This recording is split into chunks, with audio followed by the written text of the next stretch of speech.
When you think of Sydney, you might think of the Harbour Bridge, the Opera House, the stunning coastline. However, what doesn't come to mind is cycling. While 3.6 million people ride a bike in Australia each week, the majority of the population prefer other modes of transport. Millie Abernathy has lived in Sydney for nearly 4 years and rides her bike from Newtown to Rozelle every day. So I ride to work every day now. The first few weeks, I just couldn't believe the energy and how happy I felt when I got home. Every time I went, oh my God, why isn't everyone riding their bike? Why isn't, I just feel so good. I feel like I'm getting so much out of my day. I get to see the sun. I get to see, hear things going on around, see the sunlight.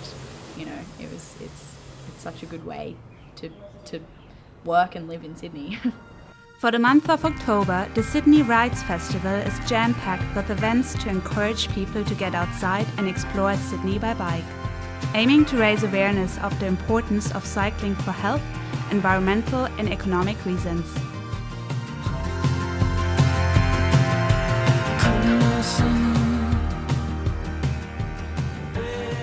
I think we need to have more education both for cyclists but also for motorists about the needs of cyclists.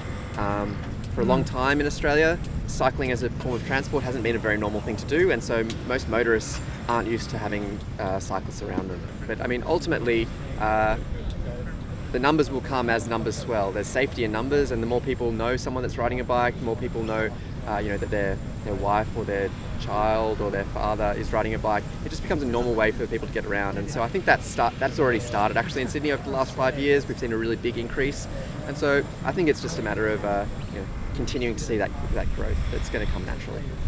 You can cycle for pleasure, you can cycle as a means to get to work, you can cycle for health. And so the fact that it is so adaptable to your lifestyle, it's a great way of actually building regular physical activity into your day. I think the suit ride is a fantastic way of showing people in the CBD that someone dressed in office wear can cycle just as easily as someone dressed in lycra. It doesn't have to be something special, it can be a part of your day.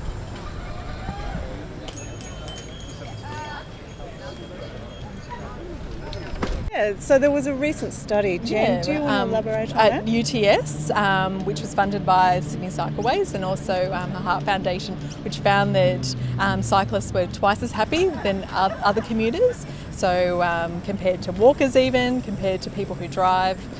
So there is benefits for mental health as well. I think what we have seen in looking at who cycles and who doesn't is the fact that actually more men cycle than women.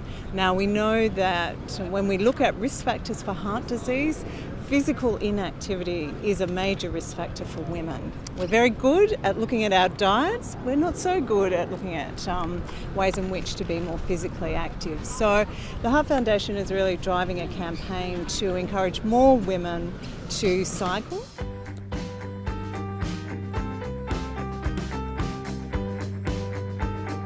Sarah Berry was one of the many office workers who participated in the Sydney Suit Ride. Yeah, so it's my main form of transport, and so I usually ride it for at least an hour, 40 minutes to an hour every day. I prefer the freedom that comes with riding. In Sydney it's great because usually during peak hour I get there quicker than a car can anyway. Parking's no problem, it's less expensive, and it's healthier. Yeah.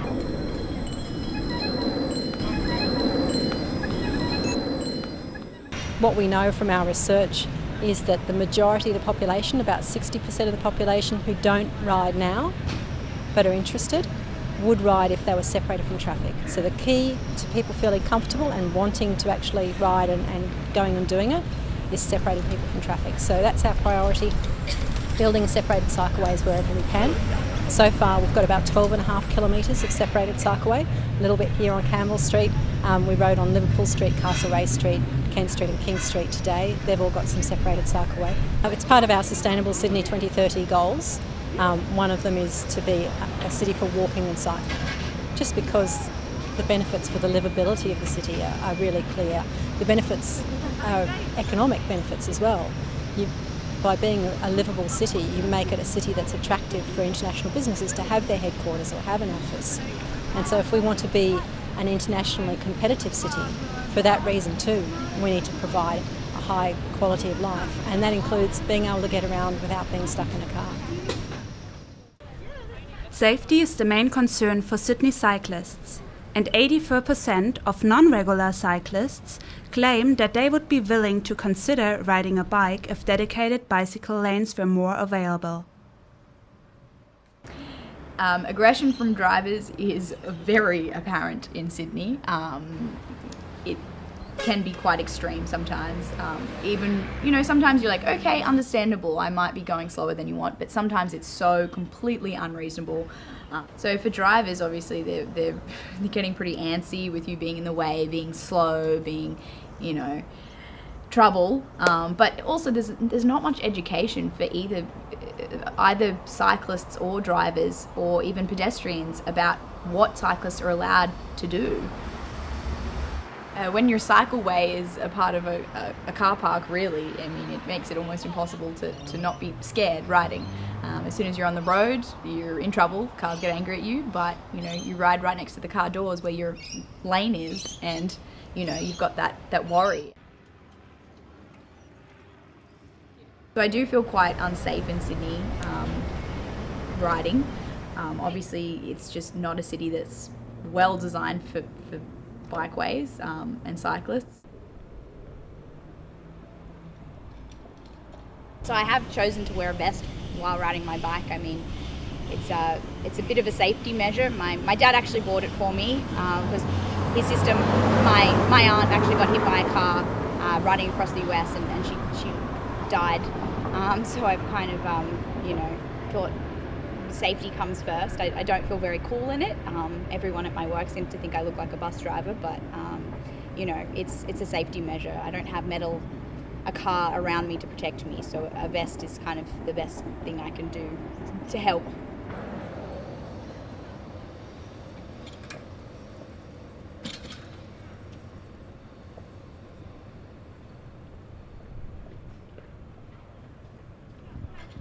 Okay, so this research paper led by Chris Rissell found that there was an increase in coverage, and increased coverage is linked to negative understandings of an issue that's been found in previous research. There are mentions of health, and the framing of cycling does focus on the health benefits, the environmental benefits, the fact that it's popular and that it's fun. So there are positive framings in there, and the good news is that the coverage is getting more positive over time. And the other thing we looked at there was we found evidence which suggests that as cycling becomes more popular, the coverage gets more positive. So I think things are looking up for cycling, and things are looking up for public understandings of cycling and its benefits. The roads belong to everybody, and motorists and cyclists need to share. Dylan Moxon is one Sydney-sider who believes that bicycles do not belong on the roads.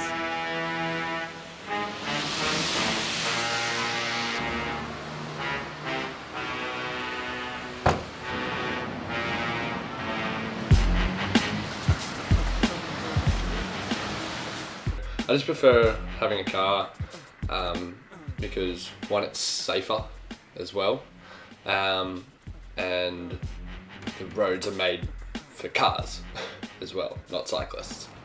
And that's my biggest concern, is about worrying about them and then having that extra stress while still having to worry about other cars, everything like that I have to now worry about a cyclist as well. They've got to be aware that they're considered a vehicle, and they've got to abide by rules and everything like that, so they should stick to a side or stick to a cycle path or anything like that. If they don't want to feel vulnerable, they shouldn't be on main roads or anything like that as well. If you're going to cycle, abide by the rules of the road.